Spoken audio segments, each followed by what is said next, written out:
Hello, my friends. Welcome back to Pipes, Tattoos, and Conversations. I'm Tattooed Piper. Today, I've got a great video for you. We're going to cover two different topics, two different how-to topics. One, how to store pipes and tobacco, and two, how to light a pipe. Let's get in this video.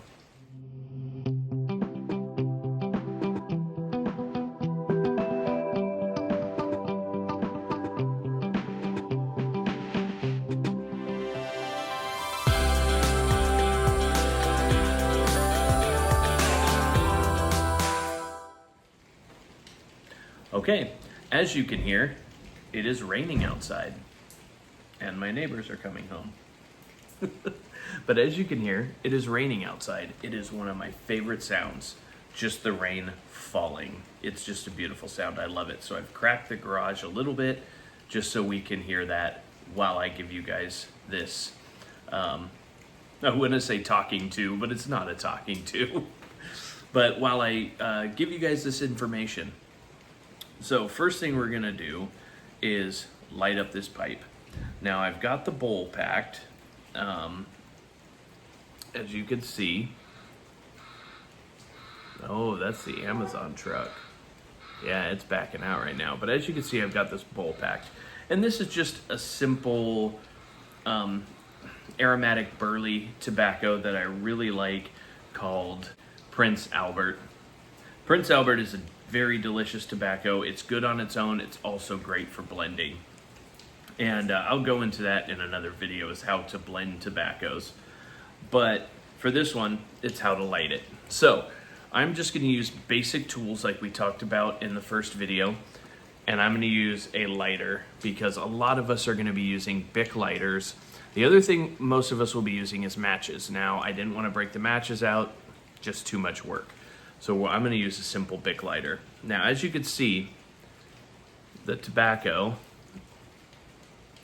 oh, I hate that it's not focusing, but the tobacco is level with, there it kind of goes, with the rim of the pipe.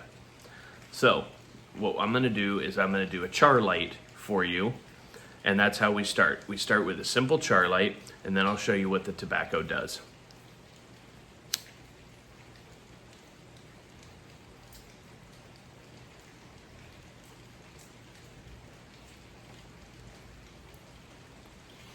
So as you can see, I waved the lighter over the top of the tobacco ever so slightly. Now, some people like to keep the flame above the tobacco and not draw the flame down in the tobacco. They say it gives you a better smoke.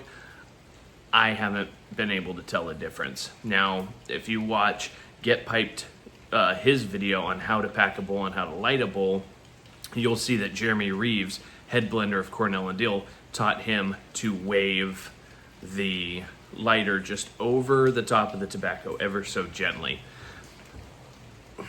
I am just a pipe smoker. I'm not one of these who has to go into the weeds about all of this crazy stuff. I just simple pipe smoker. So as you can see, like I was talking about in my last video, let me see if I can hide here. Here we go.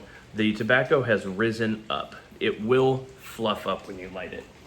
So you take your tamper and you just gently push the tobacco back down level with the top of the bowl. Now we're not reaming on it. We're not pushing down super hard. We're just a gentle pack, just enough to get it back even with the top of the bowl. Now you have what you call a true light, and we are going to do that right now. We are going to true light this tobacco.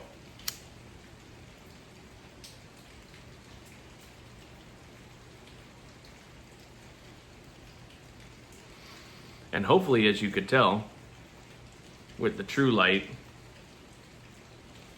it lights the whole bowl up. And as you can see, it did not raise from the top of the bowl again.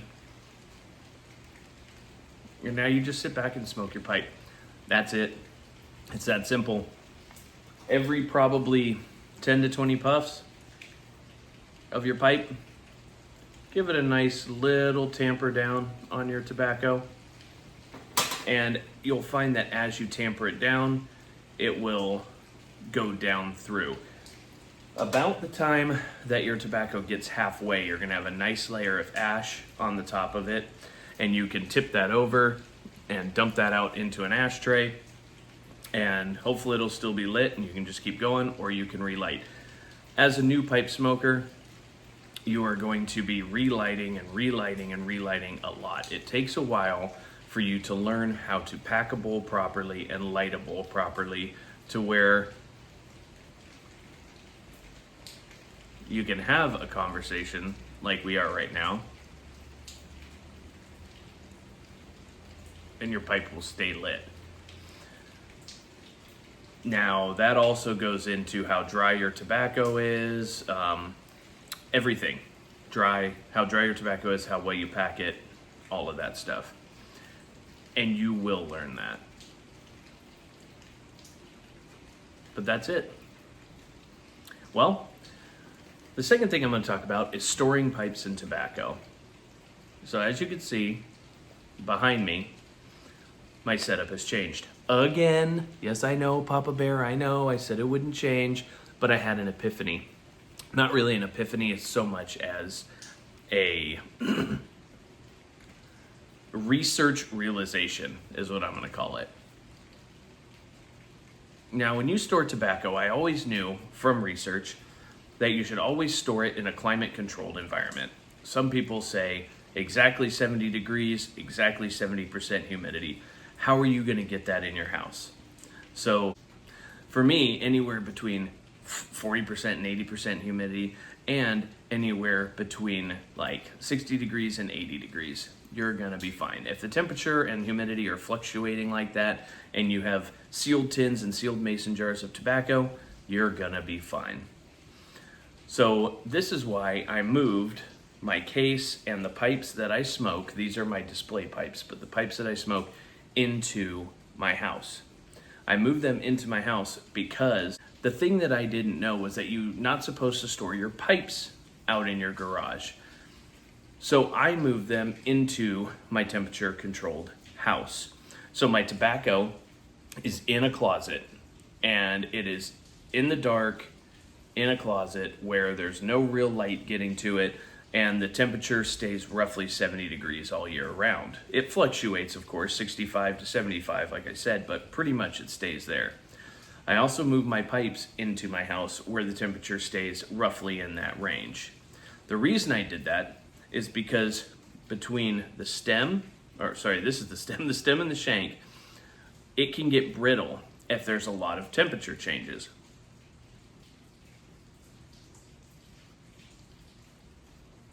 And then when you go to smoke your pipe, the heat from the pipe can heat up the stem and the shank, and then your stem can snap.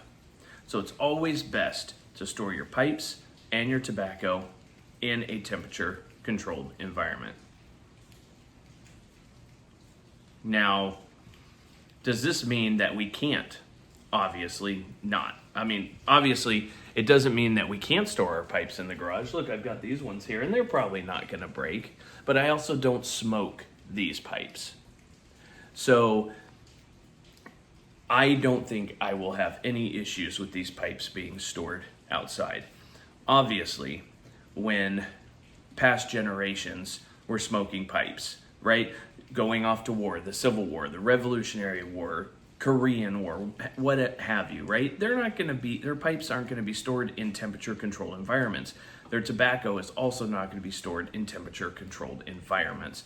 So is it absolutely necessary? No. Whatever you have is fine. However you choose to store your tobacco, store your pipes, perfectly fine. But for optimal pipe management and tobacco management, storing them in a temperature-controlled environment of about 70 degrees is optimal.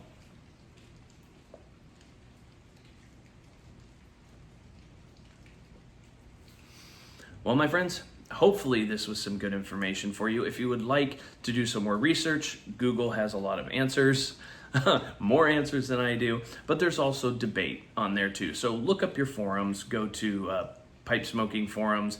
I think Pipes Magazine is one of them that you can look at and do a lot of research from for pipe and tobacco use. Go ahead and check those out. If you guys have a different way of storing your pipes, let me know. It's nice for beginner pipe smokers to understand this world of pipe smoking and how we do things. But I just want to let you know why the scenery behind me has changed, and it will probably actually stay like this because I think I'm just going to keep my pipes in the house from now on. So anyway, I hope everybody has a blessed week, and cheers.